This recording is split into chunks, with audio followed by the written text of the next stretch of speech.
Australia's military history is more than just a collection of dates and the locations of war-ravaged battlefields. It is the stories of service and sacrifice of those who have answered the call of their country of birth or adoption and the enduring legacy they have created. Join me as we look into one of those stories. I'm your host, Ross Manuel, and welcome to I Was Only Doing My Job, Australia's Military History, a Doc Network podcast. Now let's get started. Leslie Charles Allen was born on the 9th of November 1916 in Ballarat, Eastern Victoria. He was one of three children to Clarence Walter Allen and Ruby Ethel Nee Robertson. He had a sister, Violet Allen, and an older brother, William Clarence Allen. Leslie and Violet were sent to an orphanage at a young age following an upbringing marred by domestic violence brought on by the effects of the Great Depression. Sadly, very little is known about William before his untimely death from an accidental drowning in 1934.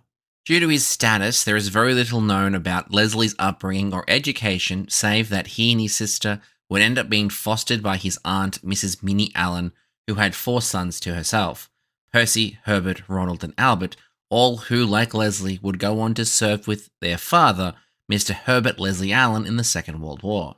Percy served in the Royal Australian Air Force, Herbert served in England with the Australian Imperial Force, Ronald served with the Australian Imperial Force in the Middle East, and Albert served with his father in the militia. From the age of 12, Leslie worked as a labourer, mostly on dairy farms around Ballarat to support his foster family and to pay for his sister's training as a nurse at Bethesda Hospital in Richmond, Victoria. He enlisted in the second raising of the Australian Imperial Force on the 19th of April 1940 at the age of 21. He gave his middle name as Clarence and his date of birth as the 9th of September 1918 and was assigned to D Company 2nd 5th Australian Infantry Battalion as a stretcher bearer before being sent to the Middle East. The 2nd in 2nd 5th was for clerical reasons to denote the unit as part of the second raising of the Australian Imperial Force, otherwise known as the 2nd Australian Imperial Force, and also noted that it is not part of the permanent military force or part of the part-time citizens military force, otherwise known as the militia. At 180 centimeters tall with broad shoulders, he was, quote, physically imposing amongst the men of his company, but well liked due to his wicked sense of humour and sporting abilities. In fact, the only people of the 2nd 5th who probably had an issue with him were the officers, where he showed, quote, traditional larrikinism and disdain for authority. With his loud laugh and booming voice, colleagues in the company would report that you could hear him a mile off. Bull was thus one of the battalion's most recognisable and one of its most popular characters, unquote. He gained his nickname Bull while on the sporting pitch for charging down the opposition during battalion AFL matches like a bull in a china shop, which, considering his stature, would have been incredibly intimidating. That sportsman's prowess was easily transferred to the battlefield, when on the 10th 11th of July during the Syrian campaign, during the battalion's attack on Caldor in modern-day Lebanon, while under heavy shell fire, he worked through the night tending to the wounded men of his company, and then the following morning, even though fatigued, walked 10 kilometers to secure transport for them. This prowess, however, was finite, as he was admitted to the hospital for, quote, anxiety neurosis, something that we would now call post-traumatic stress disorder, around this time. He was, however, able to return to the battalion by the time the 2nd 5th was recalled to Ceylon, now Sri Lanka, in March 1942, before continuing to Australia in August that year for resupply and redeployment to Papua in October. On the 17th of December 1942, he contracted malaria, but was able to rejoin his unit on the 22nd for the defence of Wau in January-February 1943. It is in the defence of Wau that the legend of Bull Allen starts to appear. During the attack on Crystal Creek, where he was credited in papers for carrying a wounded Australian soldier 1,000 yards in a, quote, Superman effort, official accounts of the battle tell a slightly different but no less important feat of what became known as the Battle of the Slaughterhouse.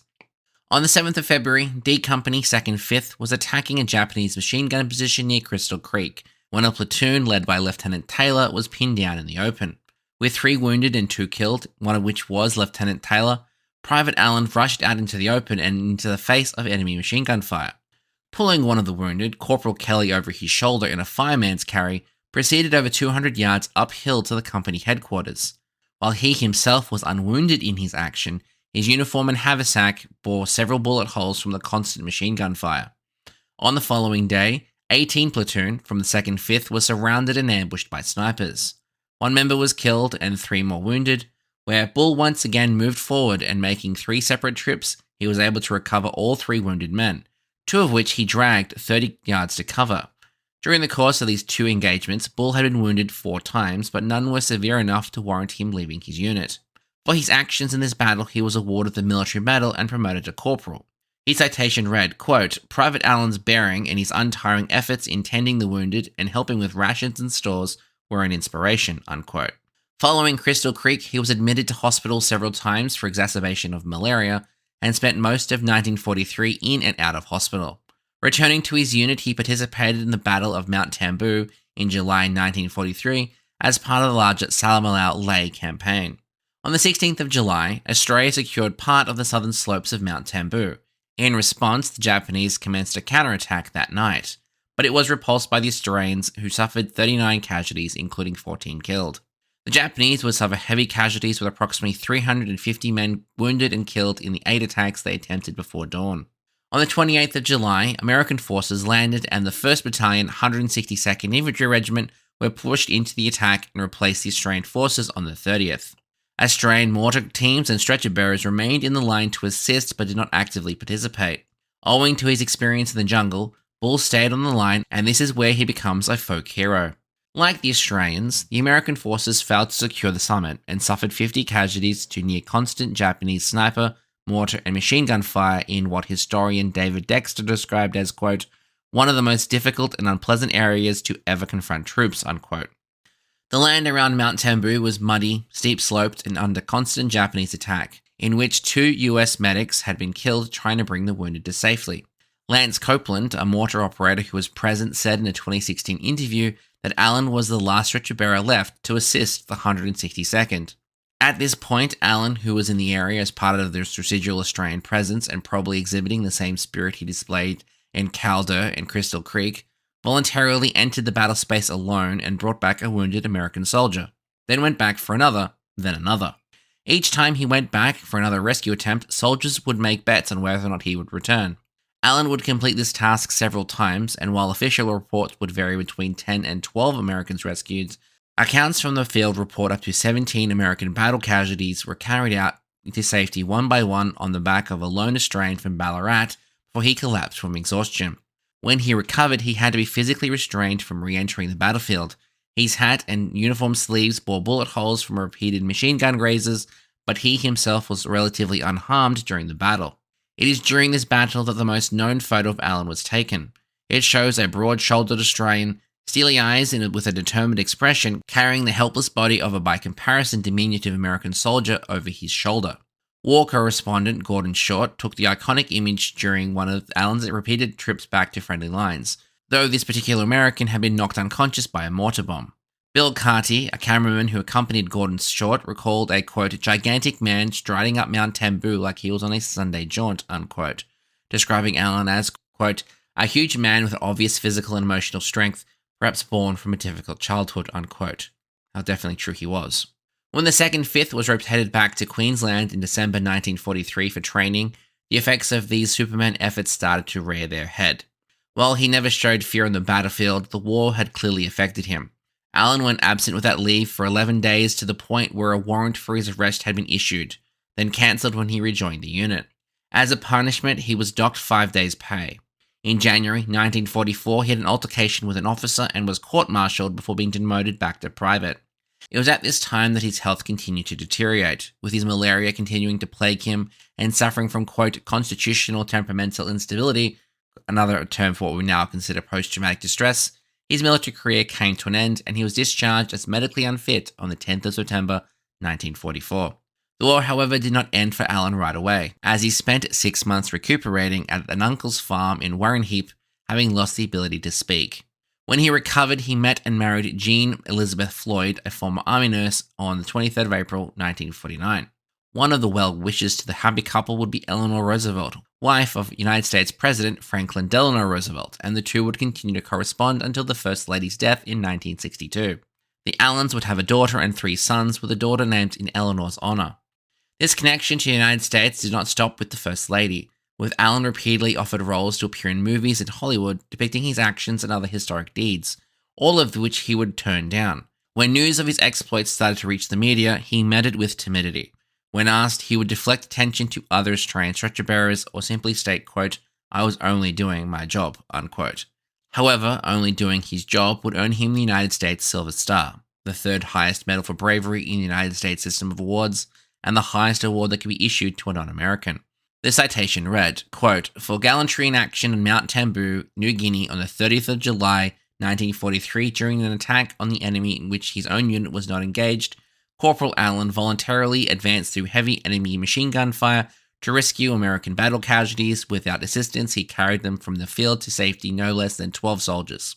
He collapsed from exhaustion only after all the wounded men had been rescued. He himself was wounded during the action.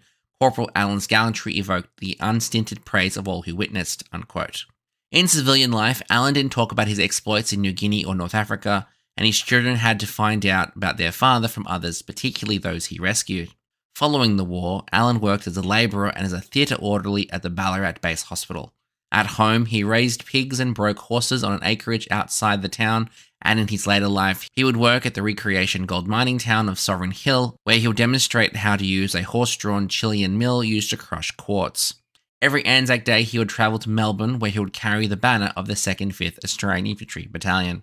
Allen's health would sadly continue to deteriorate, and for the remainder of his life, he'd be plagued by post-traumatic stress disorder and poor health, in a life marred by infrequent bouts of violence. Private Leslie Charles Bull Allen, Military Medal, US Silver Star, would pass away on the 11th of May 1982 of a heart attack exacerbated by diabetes. To commemorate his service, Puckapunyal Army Base in Victoria renamed their mess facilities the Corporal L.C. Allen MM Canteen on the 8th of December 1979, making the first piece of Army property named after someone who was not a Victoria Cross recipient. Now, for someone who did not seek glory or fame for simply doing his job, he was considered a homegrown hero by the people of Ballarat, who still fondly remember the tall, gentle giant. And on the 70th anniversary of the Battle of Mount Tambu, a documentary was released chronicling his service and called for him to be invested with the Victoria Cross for his actions on that day. Now, personally, I believe this claim is valid and has some merit, but then I also believe there are several other stretcher bearers throughout Australia's military history equally deserving of Australia's highest award for gallantry. Now, most people only know him by the photo taken by George Short, and even fewer know his story. However, that is not entirely true outside of Australia. In 2014, the Swedish heavy metal band Sabaton dedicated the Ballad of the Bull to Leslie's honour in their Heroes album, and on a state visit in 2019, the then-sitting Prime Minister of Australia gave a bronze statue depiction of the famous photo to the serving United States President as an enduring symbol of Australia's and America's ongoing alliance. Now, I will admit I did hear about Allen from Sabaton, and that, my friends, is the life, service, and legacy of Private Leslie Charles Bull Allen, Military Medal, US Silver Star. I hope you've enjoyed it, and I'll catch you next time, friends. Bye! Thanks for listening to the I Was Only Doing My Job Australia's Military History Podcast, a Doc Network production. This episode was recorded on the lands of the Gangdangara people, whose elders have passed on knowledge for thousands of years, and we pay our respects to elders past, present, and emerging. This episode was written, researched, produced, directed, and audio engineered by me, Ross, with additional research done by Laurie Favell of My Silent Hero. If you do know someone whose story needs to be told, feel free to leave a comment on an episode or send us an email at iwasonlydoingmyjobpod@gmail.com. If you like what we do here and you want to support this podcast, the best thing you can do is share this with a friend or leave a review on your favorite podcast platform, as it really helps others find the show. And if you want to join in on the conversation, join us over on Discord. And if you want more content, including show notes, photos, transcripts, and my various adventures finding memorials dotted around Australia, head over to our website at www.thedocnetwork.net and follow the show on all our social media pages at IWODMJ. Don't worry, there are links to everything in the show notes. Join me personally for more bite-sized history over on TikTok and pretty much everywhere else at Doc Winters. All opinions expressed in this episode are solely those of the speaker and do not reflect the views or opinions of any entity, agency, or organization. It is licensed under a Creative Commons Attribution Non-Commercial Share-alike 4.0 International License. Thanks for listening. Catch you next time. Bye.